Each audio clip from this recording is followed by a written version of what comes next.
Sangkot sa katiwalaan yung boss mo. Tapos ngayon magmamayabang kayo sa akin. Huwag niyo naman kaming bulahin. Huwag niyo naman kaming lukuhin. Parang reyna ng pyramiding. Bakit?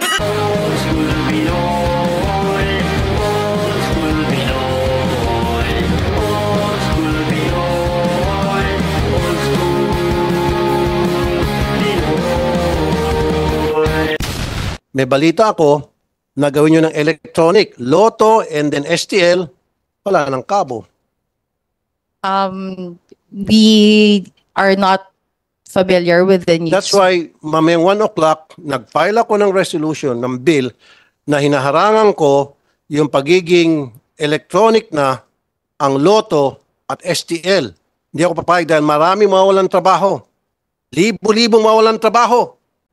Wala kayong pakialam kasi ang pakialam nyo, magkano bang kikitain dyan sa electronic? Magkano kikitain dyan sa apps na babayaran ng 14%? Sa gross receipt, 14% ang kikitain ng apps. Application na gagamitin ninyo. For all we know, baka isa sa inyo dyan, may-ari niyan eh. I don't know.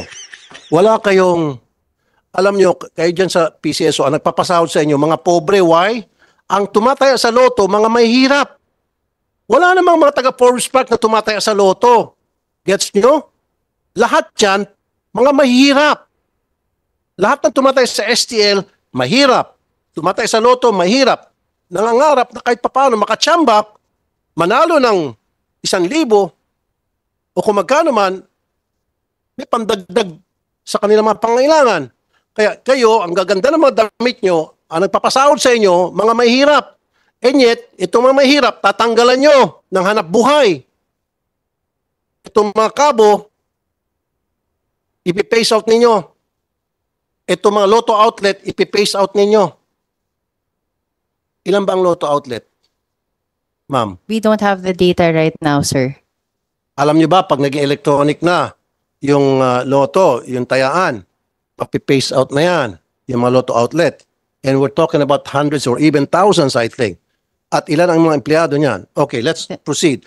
Doon sa e-Lotto. Sino ba kasi may pakanan itong e-Lotto na to? Sige nga, bakit gawin yung electronic itong Lotto? Mr. Senator, regarding the e-Lotto, first we would like to clarify, and we've already stressed this before Congress when we were called also. Well, iba yung sa Congress, iba yung sa Senate. No, sir. But I'm just reiterating, what we have is only a test run. We are not totally phasing out the Lotto agents. As in fact, as I have mentioned a while ago, we will be transitioning to the Philippine lottery system. We also have right now, sir, a memorandum from management that we plan to increase an additional 2,000 terminals to cover those that will be left behind from the migration to the PLS. Teka muna, sabi nyo test run. Yes, sir. Okay, define test run. Kasi ang pagkakaintindi ko, yes, test run. And then later on, sabihin, ay, successful, ay, tanggap na ng mga tao, then itutuloy-tuloy nyo na yon.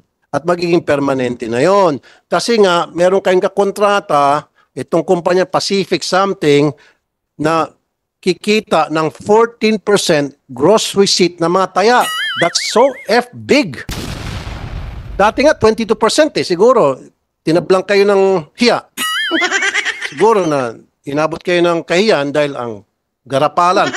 22% i-charge nyo sa bawat taya na mapupunta doon sa application. Now we could have just buy out that application na yan.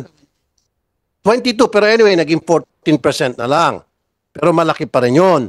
Sa bawat taya, 14% mapupunta doon sa apps. Kita nyo kabalastugan ninyo? Sir, we are not familiar with the percentages. However, 100%. I'm sure of sir. that. However, sir, it is not true that it is a yes right away. Under the guidelines that we have, there are tests that they have to pass before this can be, adopted by the agency.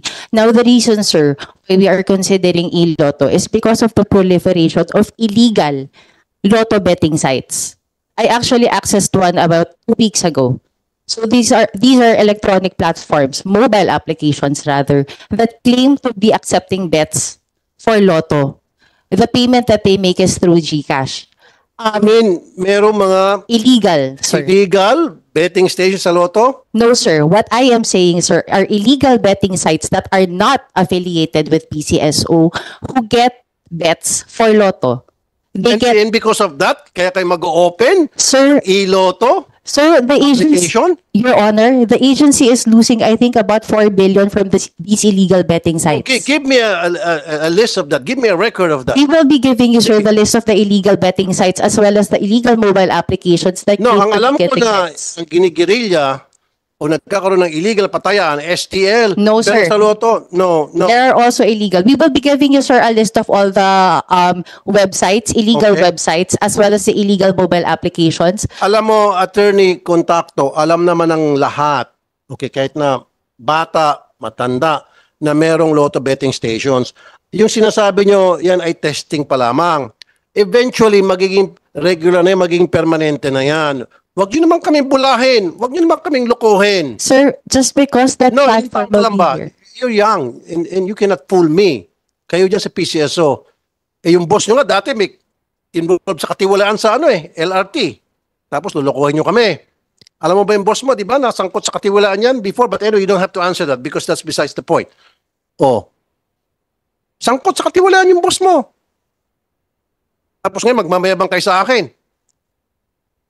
We are not being arrogant, Your Honor. What I am just saying is that we need to take steps to counter these illegal betting sites. Then, kung may mga illegal betting sites, then call the police, the NBI. And we did, yes, sir. Well, then you don't have to change the system just because may mga illegal sites para kayo ay magbubukas na another problema. That's another problem by coming up with e-Lotto because yung e-Lotto pwede nang tumaya pati mga bata. I beg to disagree, sir. No?